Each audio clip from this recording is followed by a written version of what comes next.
I think it's very, very key.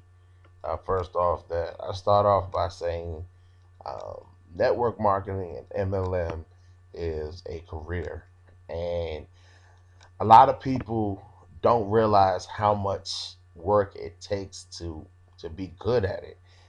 This is not an industry that everybody is comes ready for. A lot of people try to make it really, really simple to get a person involved, and they tell them things like you don't have to sell, you don't have to talk to people, and those are just the wrong ways of going at it.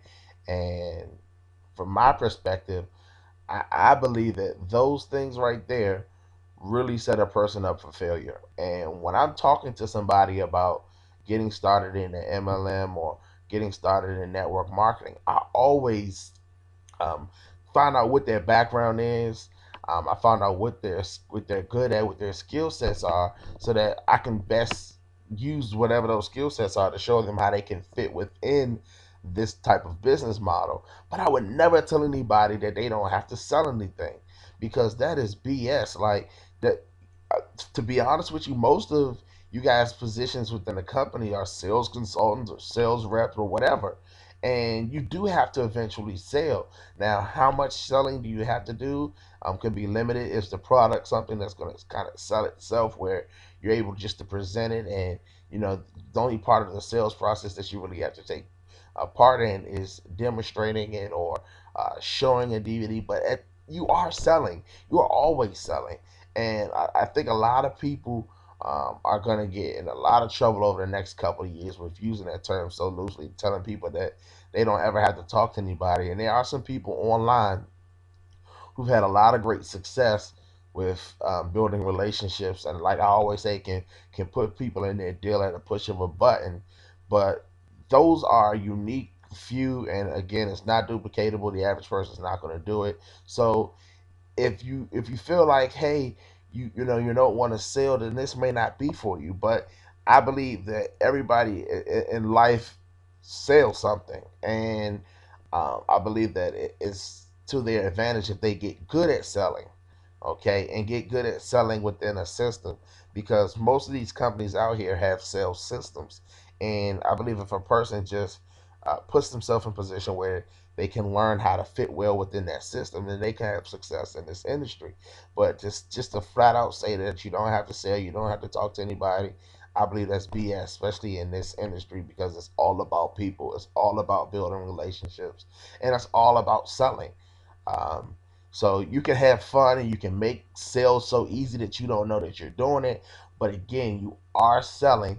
And I believe that the retention level would cut down a whole bunch if people knew right up front that you do have to sell, you do have to talk to people, but the most important part is developing the skill to do both. And there's books, there's CDs out there where you can learn how to do those things. A good way of getting started and learning how to sell is putting yourself in a position where you have a lot of stuff to sell. Don't get it twisted with getting a lot of MLMs to build. One company should be good enough for you. Um, but have things that you can sell. Start selling your own books, that your old books that you don't read that are on your shelf. Sell those on eBay, but get used to the sales process, actually selling something, so that you don't feel like it's a bad thing. Cash flow is very important, and when you're getting somebody else to give you money, that's what you're doing. You're selling them. So the deal is, when you're building an MLM or a network marketing company, and you're building a team, if you're actually out there putting together a sales rep team or a sales force, you need to have the ability to sell on a constant basis, because it's not just about you, it's about finding out what those people are looking for and how you can help them learn how to sell better, how to sell more effectively, and how to develop relationships with people. And again, those are skills that can be learned, but that is what this industry is about. It is about being able to put yourself in a position where you can own and operate your own entity for a low cost, and by using simple skills like selling and building relationships, you can have a lot of success without having a degree. So I'll talk to you guys soon.